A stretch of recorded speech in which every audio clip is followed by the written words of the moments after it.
Hi friends, இன்றைக்கி நம்ம சேனலில் என்ன பார்க்க போகிறோம் அப்படின்னா, ஒரு கேபிள் வந்து நல்ல குவாலிட்டியான கனெக்ஷன் வந்து எப்படி போடுறது அப்படிங்கிறத பார்க்க போகிறோம். இன்றைக்கி வந்து டுராக்கோன்ற இந்த கம்பெனியில் தான் கேபிள் வந்து 2.5 ஸ்கொயர் வந்து வாங்கியிருக்கோம்.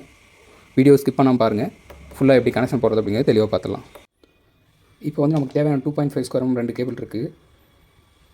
அதுக்கப்புறமே ஒயர் கட்ரு, ஒயர் ஸ்லிப்பர் ரெண்டுமே இருக்குது. Next insulation tape. அதுக்கப்புறமே பார்த்திங்கன்னா நம்ம insulation tape, normal water insulation டேப்புன்னு சொன்னாலே எல்லாத்துக்கும் தெரியும். அப்புறம் வந்து பார்த்திங்கன்னா சால்ட்ரு லெட்டு, சால்ட்ரு பேஸ்ட் எல்லாமே இங்கே இருக்குது. இதெல்லாம் தான் இப்போ தேவை. இது மட்டும் இருந்தாலே போதும், ஒரு நல்ல முறையில் ஒரு கனெக்ஷன் வந்து போட்டுடலாம்.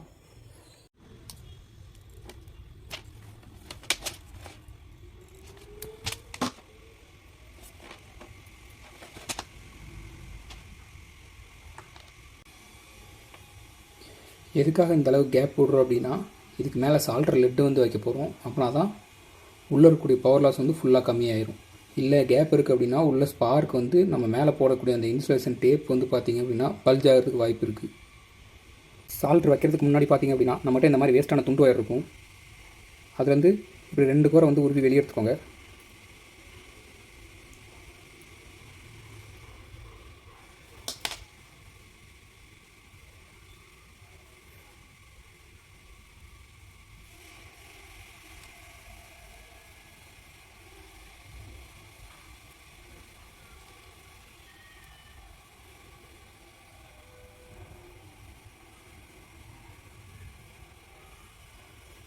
இந்த மாதிரி மேலே எதுக்காக அப்படின்னா, ஒயர் வந்து ஃபுல் அண்ட் ஃபுல் டைட்டாக இருக்கணும் அப்படின்றதுக்காக தான் இந்த மாதிரி. இதுக்கப்புறமே வந்து நோஸ் பிளேயர் வச்சு நல்லா அழுத்தி விட்டுக்கோங்க.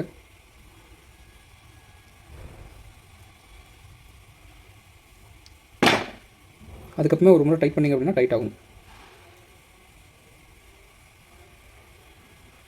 இப்போ வந்து பார்த்திங்கன்னா இந்த சால்ட்ரு வந்து வைக்க போகிறோம். அதுக்கு முதல்ல இதில் உள்ள இந்த காப்பரை வந்து சூடாகணும்.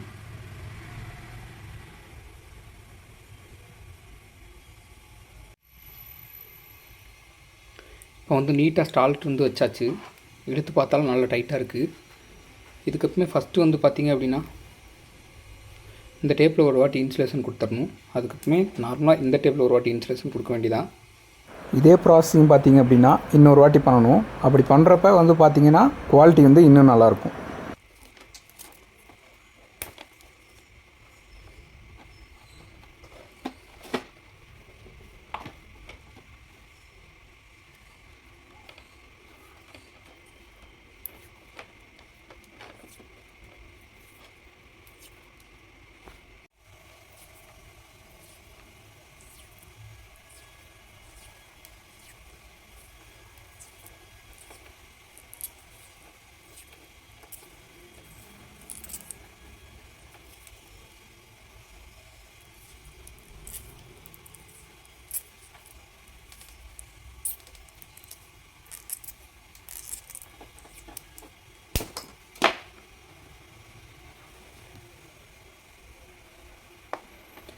ஃபுல் அண்ட் ஃபுல் நீட்டாக கனெக்ஷன் வந்து முடிச்சாச்சு.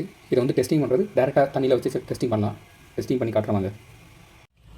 இப்போ நம்ம போட்ட கனெக்ஷன் வந்து கரெக்டாக இருக்கா இல்லையா அப்படிங்கிறது செக் பண்ணிடலாம்.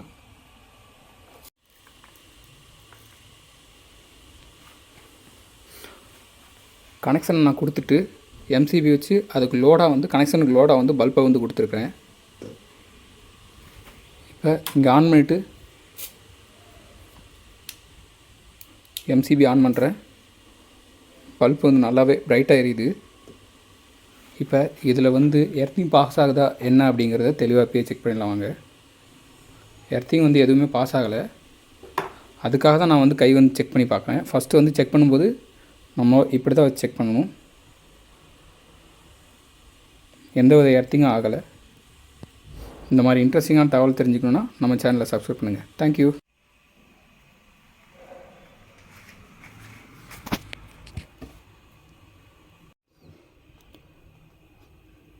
இந்த பிராண்ட் ஒயர் நான் எதுக்காக வாங்கினேன் அப்படின்னு பார்த்தீங்கன்னா, ஃபஸ்ட்டு வந்து ப்ரைஸ்லெஸ் தான். செகண்ட் வந்து மல்டி கோரு.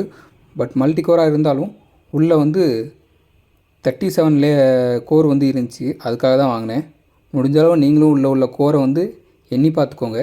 அது மாதிரி காயிலுக்கு வெளியே இருக்க அவுட்ரு ஓடி வந்து பார்த்தீங்க அப்படின்னா நார்மல் அவுட்ரு ஓடி தான், மினிமம் சைஸ் கிடையாது. அதனால தான் வாங்கினேன். ரேட் வைஸ்லேயும் பார்த்தீங்கன்னா அதுக்கு இதுக்கும் கொஞ்சம் டிஃப்ரென்ஸ் இருக்குது. கொஞ்சம் பெரிய பிராண்டுக்கு இதுக்கும்